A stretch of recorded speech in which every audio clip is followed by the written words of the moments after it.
하나님 감사합니다. 오늘 이 아침에도 믿음으로 나와 주님을 찬양하며 또 하나님 모든 삶을 시작할 수 있도록 주 앞에 주의 말씀을 또한 아버지 받고 듣고 또 배운 바를 통하여서 세상을 이기며 여러 가지 많은 고난을 이기며 담대하게 세상을 헤쳐나갈 수 있도록 인도하여 주옵소서. 오늘도 이 아침에 주시는 말씀을 통하여 하나님 우리들에게 교훈해 주시옵시고 성령으로 충만하게 하여 주옵소서. 우리 주 예수 이름으로 간절히 기도하옵나이다. 아멘.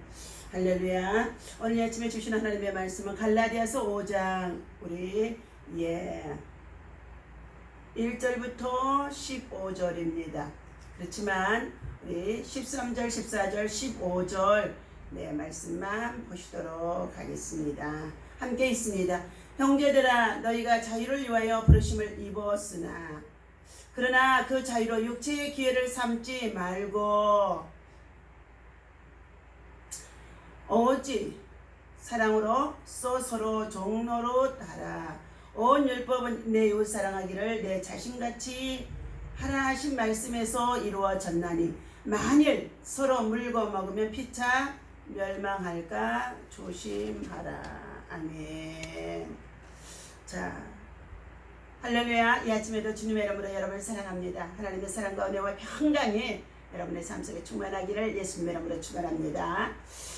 갈라디아서 5장 1절에 보니까 그리스도께서 우리를 자유롭게 하려고 자유를 주셨으니 그러므로 굳건하게 서서 다시는 종의 멍에를 매지 말라. 종의 멍에를 매지 말라. 이 말씀을 주셨습니다. 오늘 우리 예수 믿고 구원받은 하나님의 자녀들은 진리 안에서 예수 안에서 우리가 자유함을 누릴 수 있도록 이미 예수님이 십자가에서 그가 채찍에 맞음으로 우리의 죄를 담당하시고 그리고 우리의 모든 죄와 허물을 십자가에서 다 짊어지셨습니다. 그를 믿는 자마다 멸망치 않고 영원한 생명을 얻을 수 있도록 하나님께서 주신 참 자유이십니다. 자유는 소중하고 귀한 것인 반면에 책임이 따르며 잘못 사용하며 많은 사람들에게 고통을 주게 되어지는 것입니다. 그것은 방종이 되어줄 수 있다는 것입니다. 첫 번째, 예수 그리스도께서 자유를 주셨습니다. 우리의 자유는 예수님께서 주신 요한복음 8장 36절 진리 안에서의 자유를 말해주고 있습니다. 8장의 32절이죠. 이것은 정치적인 자유라든가 경제적인 자유, 질병이나 고통으로부터의 자유와는 그 의미가 차원적으로 다르다는 것입니다. 죄로부터 자유, 사망으로부터 자유, 마귀 권세로부터 자유가 그리스도께서 우리에게 주신 자유, 참 자유라는 것입니다. 여러분 자유하시기를 원하십니까? 예수 그리스도 안에서 믿음으로 구원에 이르시기를 주님의 이름으로 부탁을 드립니다. 두 번째는 할례를 받음으로 진정한 자유를 얻을 수 있다라고 바울사도는 말해주고 있습니다. 육체적인 할례만으로는 그리스도의 자유를 얻을 수 없습니다. 할례를 받음으로 의에 이르는 사람들은 율법 전체를 행할 의무를 지게 되는 것이므로 그리스도에게서 끊어지고 은혜에서 떨어진 사람들이라는 것입니다. 율법이나 계명이 선하고 거룩한 것은 사실입니다. 그러나 그것이 은혜를 대신하지는 못한다는 것입니다. 세 번째, 자유를 엿보는 자들을 조심해야 한다라고 말하고 있습니다. 그리스도인들이 자유를 엿보는 자들이 많이 있습니다. 적그리스도인 이단들로서 성도들을 진리에서 순종하지 못하도록 끊임없이 미혹하는 자들이며 막는 자들이라는 것입니다. 그들은 은혜가 아닌 다른 복음을 전하는 자들로 그리스도께 속한 사람들이 아니라는 것입니다. 그들은 복음을 변절시키기나 굴절시키기도 하며 왜곡하기도 한다는 것입니다. 그러므로 그들에게 속아 넘어가지 않도록 조심하라고 말씀해주고 있습니다. 오늘 우리 성도들에게 자유는 참으로 귀하고 소중한 것입니다. 이것을 예수 안에서 말씀과 기도와 거룩함으로 죄를 짓지 아니하게 하여서 깨어서 기도하며 깨어 의를 행하면서 우리는 죄 가운데 빠지지 아니해야 될 줄로 믿습니다. 그러므로 우리는 이처럼 자유인의 삶을 살도록 주신 이 자유의 삶이 잘 사용하라는 것입니다. 첫 번째, 자유를 육체의 기회로 삼아서는 절대로 안 된다고 13절과 15절에서 말씀해 주고 있습니다. 주께서 우리에게 주시는 모든 은사나 복은 이기적인 목적을 위해서 쓰도록 주신 것이 아니라는 것입니다. 자유도 마찬가지입니다. 그것은 피할 수 없이 값진 선물인 것은 분명하나 이기적인 욕망의 도구로 쓰게 된다면 그 가치를 잃게 되고 마는 것입니다. 우리의 자유는 이기적인 욕망을 철저히 배제하고 섬김과 나눔과 베품 그리고 그리스도의 사랑을 위해서 희생과 헌신을 위해서 우리는 자기 목숨을 하나밖에 없지만 그것을 내어주시기까지 희생하신 예수님의 사랑으로 우리는 살아야 할 줄 믿습니다. 두 번째, 성령을 따라서 행하도록 해야 한다고 말씀하고 있습니다. 우리의 자유가 하나님을 기쁘시게 하고 결실을 맺게 하려면은 육체의 소욕을 멀리하고 성령을 따라서 행하도록 해야 한다는 것입니다. 성령을 따라서 행할 때 육체의 욕심은 이루어지지 않는 법인 것입니다. 육체의 욕심은 우리의 자유를 무가치하게 만들어버리는 놀라운 힘을 가지고 있다는 것입니다. 또 쓸모없도록 만들어버린다는 것입니다. 세 번째, 그러므로 우리는 육체의 일을 멀리해야 할 줄로 믿습니다. 육체의 일을 하는 사람들은 하나님의 나라를 유업으로 받지 못한다고 말씀해주고 있습니다. 신자에게 있어서 최대한 비극과 불행은 그 나라를 잃는 것입니다. 어떠한 대가를 지불하고서도 반드시 하나님의 나라를 소유해야 하는 것입니다. 따라서 주님께서 눈을 빼어버리고 손을 찍어서라도 천국을 소유하라고 소유함이 옳다고 말씀해 주셨습니다. 오늘 자유를 우리에게 주신 이 모든 것들이 참으로 자유로스럽으나 그 모든 것에 충성과 봉사라는 덕을 세워서 우리는 그리스도의 사랑의 십자가의 사랑의 사슬에 매여 있다는 것입니다. 대화의 말씀을 드립니다. 형제들아, 너희가 자유를 위하여 부르심을 입었으나 그러나 그 자유로 육체를 기회를 삼지 말고 오직 사랑으로서 서로 종노릇하라. 13절의 말씀의 핵심입니다. 노인이 빵을 훔쳐먹다가 재판을 받게 되었다고 합니다. 판사는 노인을 향해 늙어서 빵이나 훔쳐먹고 싶습니까? 하고 쓴소리를 던졌다고 합니다.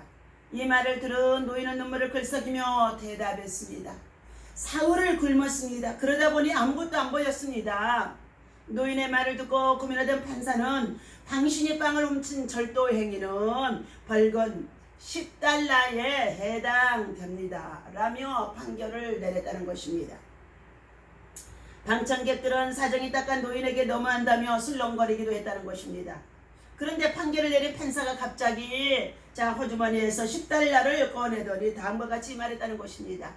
이분의 벌금은 제가 내겠습니다. 이것은 그동안 좋은 음식을 먹고 자유롭게 살아간 내 자신의 죄에 대해서 회개하는 마음으로 이 노인 앞에 그 참여하고 그 벌금을 대신 내겠습니다. 라고 했다는 것입니다. 이어 이 노인은 이곳 재판장을 나가면 또 다시 빵을 훔쳐 먹을 수밖에 없게 되어지는데, 그러니 여러분, 여기 모인 방청국 여러분께서도 그동안 좋은 음식을 먹은 대가로 조금씩이라도 기부해 주십시오 라고 말했다는 것입니다. 그러자 방청객들도 십시일반 호주머니를 털어서 모금을 했습니다. 판사는 이 재판으로 유명해져서 나중에 뉴욕시장까지 역임했다는 것입니다. 불행히도 시장 재직 중에 비행기 사고로 순직을 했지만 그는 라가디아 공항의 이름으로 기억되고 있는 라가디아의 판사라는 것입니다. 갈라디아 교회의 초대 교인들은 예수님을 믿으면서도 여전히 유대인의 전례인 할례를 받아야 하는가의 문제 등으로 갈등을 하고 있었다는 것입니다. 율법에 사로잡힌 그들을 향해 바울은 그리스도께서 우리를 자유롭게 하려고 자유를 주셨으니 그러므로 굳건하게 서서 다시는 종의 멍에를 매지 말라고 1절에 단언했습니다. 그리스도인의 자유는 그저 주어지는 것이 아닙니다. 예수님이 이미 십자가에서 값을 지불하여 주신 것입니다. 그런데 다시 종의 멍에를 매겠다고 하는 것은 십자가를 헛되게 하는 것이 되어진다는 것입니다. 10달러의 벌금을 대신 내어주는데도 노인이 또 벌금을 내려고 한다면 얼마나 어리석겠습니까? 판사의 후일을 무효로 만드는 것뿐이었습니다. 우리는 예수님의 십자가를 헛되게 하지 말아야 할 것입니다. 우리가 누리는 자유는 육체의 만족을 위해 허락된 것이 아니라 그리스도의 십자가의 사랑으로 서로 종노릇하라고 주신 것입니다. 율법의 종에서 사랑의 종으로 변화하는 이것이 그리스도인의 자유, 그리스도 안에서 누리는 자유, 그리스도의 삶을 통하여서 참으로 자유를 우리는 누리고 있다는 것입니다. 오늘도 예수님의 십자가를 헛되이 하는 행위가 내 안에, 여러분 안에 존재하는지 돌아보면서 깨어 이 의를 행하고 죄를 짓지 말며 죄의 종이 되지 말고 마귀의 종이 되지 말고 오늘 그리스도의 십자가의 사랑으로 하나님께서 우리를 부르심의 목적은 복음에 합당한 자로 생활하기 위함이라고 말씀하신 가운데 있습니다. 서로 섬겨주며 서로 종노릇해지며 서로 그리스도의 복음을 심어주면서 여러분 하나님 나라와 의를 이룰 수 있는 믿음의 복된 자가 되시기를 주님의 이름으로 부탁을 드립니다. 기도하겠습니다. 하나님 아버지 감사합니다. 형제들아 너희가 자유를 위하여 부르심을 입었으나 그러나 그 자유를 육체의 기회를 삼지 말고 오직 사랑으로서 서로 종노릇하라고 말씀해 주셨습니다. 이미 그리스도께서 우리를 자유롭게 하셨으니 자유를 주신 이 자유를 가지고 굳건하게 믿음에 서고 말씀에 서고 기도에 서게 하여 주셔서 다시는 종의 멍에를 매지 말게 하여 주시옵시고 오직 그리스도의 사랑을 나누며 베풀며 그리스도의 사랑을 통하여서 많은 자들을 자유케 하는 하나님의 사람이 되어줄 수 있도록 인도하여 주옵소서. 예수님께서 십자가를 헛되이 하는 정말로 지신 그 십자가를 헛되이 하는 그러한 잘못된 신앙과 믿음이 우리 속에 있는지 돌아보게 하여 주옵소서. 하나님 아버지 예수님께서 우리를 대신하여 십자가를 지신 일은 숭고한 희생이 되어진 가운데 있습니다. 그러나 그 숭고함을 지켜내는 것은 우리의 몫인 줄로 압니다. 복음이 헛되지 않고 십자가가 부끄럽지 않도록 우리에게 지혜롭게 살아갈 힘과 믿음과 용기와 또한 지혜와 능력을 도와여 주시옵소서. 오늘도 값을 지불하신 그 자유 예수님의 숭고한 십자가의 사랑을 기념하며 기억하며 감사하며 날마다 예수 안에서 믿음으로 승리할 수 있는 하늘에 속한 자가 되게 도와 주시옵소서. 예수님의 이름으로 간절히 기도하옵나이다. 아멘.